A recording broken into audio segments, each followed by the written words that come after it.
Welcome back. Chapter 26, last chapter before part 3.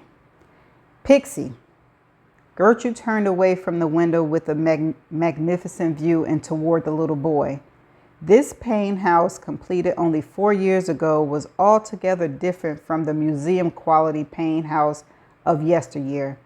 Yes, the property was expansive. There was a tennis court, a swimming pool, and a horse trail, and all of that. But instead of the old mammoth tomb-like marble, this estate was light, airy, postmodern, modern. A complex of white cubes and wall-to-ceiling windows. It surprised guests, but Gertrude loved it. Yes, Theo? Where's Dad? She smiled at him. Theo was pure light despite all the darkness. He was a good boy, kind, intelligent, thoughtful. He spoke not only English but French and German as well, because he had spent most of his life at a boarding school in St. Gallen. The Swiss school had fewer than 300 students, horse stables, mountain climbing, selling, and cost nearly $200,000 per year. Hayden, not wanting to be an absentee father, spent a lot of time in the area. This had been the boys, that was how she thought of them, first journey back to the United States in a long while. They'd been staying at the Payne estate with her now for 3 months. Gertrude had been in favor of the trip. She was getting older and wanted to spend time with them. But it had been a mistake. From behind the boy, Hayden entered the room. "I'm right here, buddy." Hayden put his hand on the boy's shoulder. The boy blinked. This had been his issue from the start. He was a wonderful boy, truly, and after the initial transition stage, he seemed to be in a decent place. But there was a skiddiness to Theo, a wince and a cringe, almost as though he expected to be struck. He wouldn't be. He hadn't been. But sometimes, even though the boy didn't know the truth, it was as if something inside of him, something primordial, did and involuntarily threw up safeguards. I wonder what that could be. Hayden gave Gertrude a tight smile, and she could see immediately that something was wrong.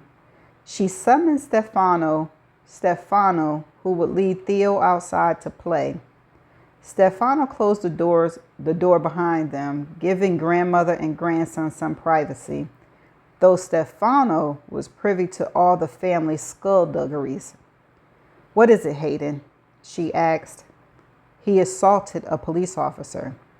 She had not checked the news.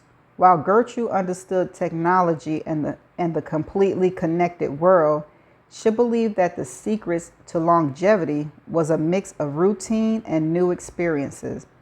Her morning, though, always started the same. 7 a.m., wake up. 20 minutes of stretching, 20 minutes of meditation. Coffee and a novel for an hour, if time permitted. Then and only then did she bother with the news. As she aged, she realized that the news became more entertainment, stressful entertainment at that, than enlightenment. "I assume they captured him?" "No, not yet." That surprised her. David Burrows was more resourceful than she imagined. "You can't stay, you know that." "Do you think David knows something?" "Something?" "Yes, but there was no way he could know enough." "This assault," she said, "where did it take place?" "New York City." Gertrude didn't understand.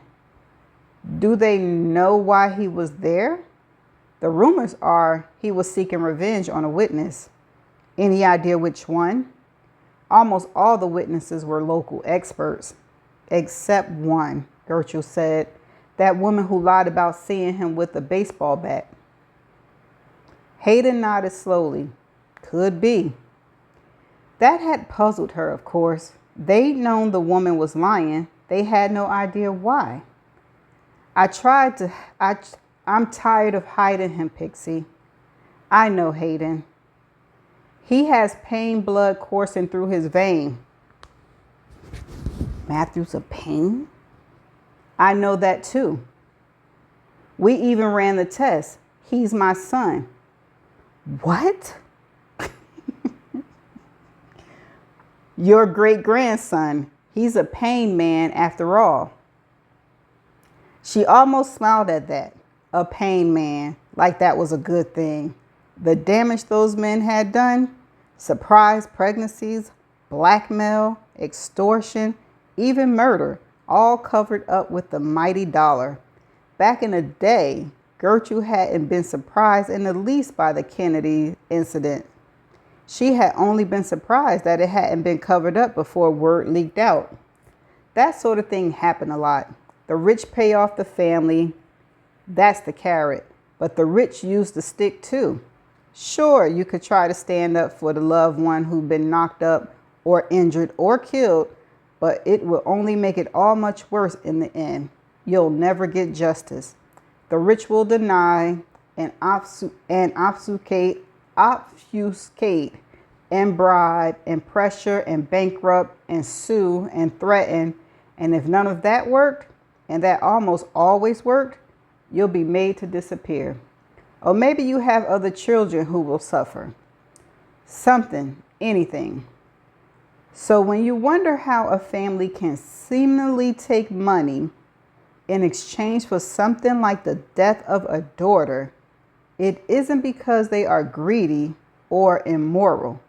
It is because they have no choice. What? I know, Hayden, she told him. There has to be another way. Gertrude did not respond. Maybe, Hayden said, the truth should come out. No, she said. I mean, even if they somehow find Theo. Hayden, what can they prove?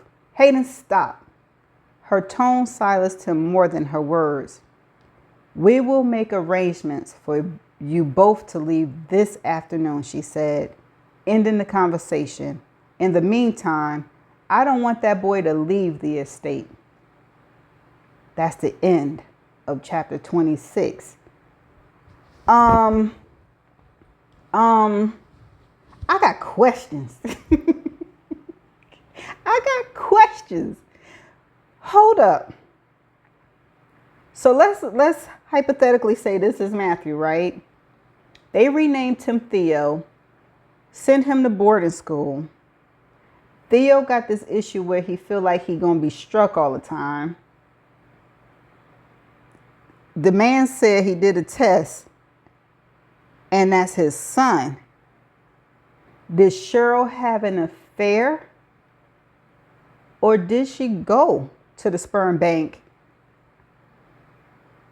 and use somebody else's sperm to make Matthew?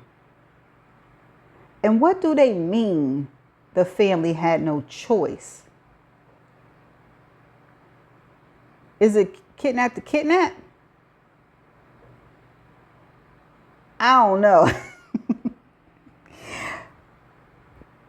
I'm going to see y'all in part 3 because we got some questions, don't we?